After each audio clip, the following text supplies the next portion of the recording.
The students, our topic is literary devices in poems. In the first part, you learned that literary devices are some special kinds of things that the poet uses to create different effects or feelings. And in first part, we discussed 6 poetic devices. To repeat them: alliteration, allusion, anaphora, assonance, consonance, and enjambment. Now moving on, the 7th literary device which we are going to discuss today is hyperbole. Hyperbole is a Greek word which means overcasting. And this device, it is the use of exaggeration to lay emphasis. Bada chada kar pesh karna, bada chada. Example from the poem The Daffodils by William Wordsworth, class 11th poem, where the poet says, 10,000 saw I at a glance. 10,000 saw I at a glance. It means he tells us that he saw 10,000 flowers, daffodils, immediately when he looked at the sight at the daffodils. Now, he couldn't count these flowers, but this is just an exaggeration, and such a type of device is known as hyperbole. Another example from the poem After Apple Picking by Robert Frost in class 12. The poet says, there were 10,000 fruit to touch. So this again an exaggeration or hyperbole. Another device, number 8, inversion or anastrophe. In inversion or anastrophe, the normal order of words in a sentence is reversed so as to produce a particular effect, like rhyming effect. It means the order of the words in the sentence is not in the normal way. It is actually reversed. For example, the poem The Daffodils by William Wordsworth, class 11 poem, the poet says, 10,000 saw I at a glance. Normally the sentence could be, I saw 10,000 daffodils at a glance.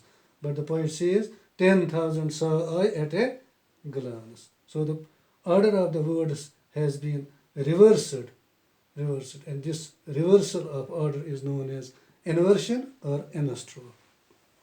Another example from class 11 poem The Listeners by Walter de la Mare. The poet in one verse, never the least stir made the listeners. Normally the sentence could be, the listeners never made the least stir. But here again the order of the words has been reversed. So it is also an example of inversion or anastrophe. Class 12 poem Punishment in Kindergarten by Kamala Das. In one line the poet says, in clusters sat my schoolmates. Normal order would be, my schoolmates sat in clusters. So here again the order has been reversed, so it is also an example of inversion. Number 9, onomatopoeia. Onomatopoeia, it is the use of sound words. Here we hear some word and it creates sound effect in our mind, and it is used to create a dramatic effect. Whenever we hear such a word, it immediately comes to our mind that some sound is referred to, and such a device is known as onomatopoeia. For example, in the poem The Listeners, the poet Walter de la Mare has used many sound words. For example, chomp, smooth, crop. These are all sound words, and they constitute the onomatopoeia. Or in the poem Sunrise by Padma Sajdev, class 12, the poet has used the word thundering. When it strikes our mind, naturally the sound of thunder comes to our mind. This use of these sound words is known as onomatopoeia. Number 10th is Cynic dosh. Cynic dosh. In Cynic dosh, a, the poet uses a word or a phrase which is part of something, but this part refers to the whole of that thing.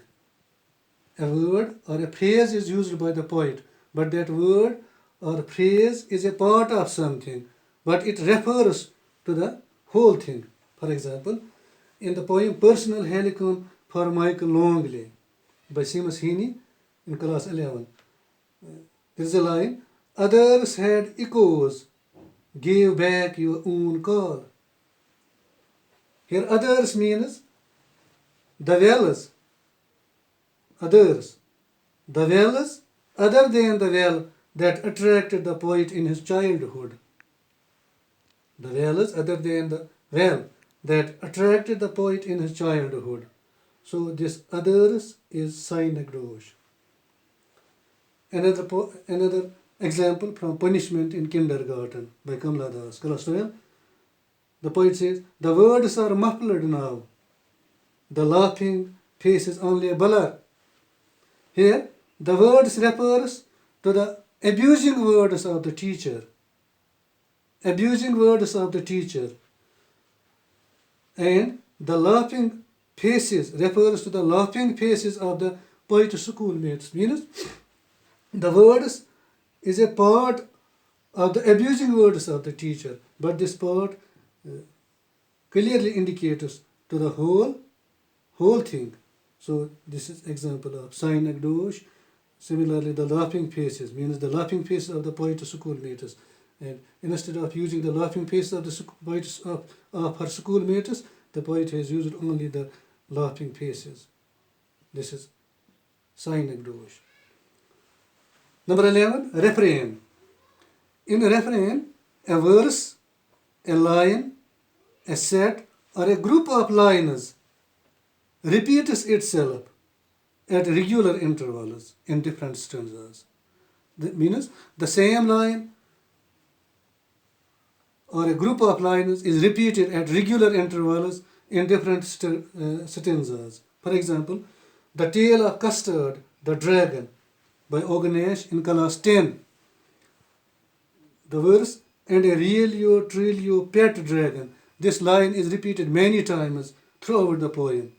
And this repetition of this line is an example of a refrain. Another example, repetition. Repetition. Repetition is the repeated use of a word of line. Repeated use of a word. A word is repeated to lay emphasis. In a poem, some word is repeated, is used again and again to lay emphasis. For example, in the poem, Where the Mind is Without Fear, 11th class poem by Rabindranath Tagore, the word where has been repeated 7 times in the poem. The poet has used this word 7 times in the poem, and this is an example of repetition. That's all for today. We will continue in the next lectures. Thank you.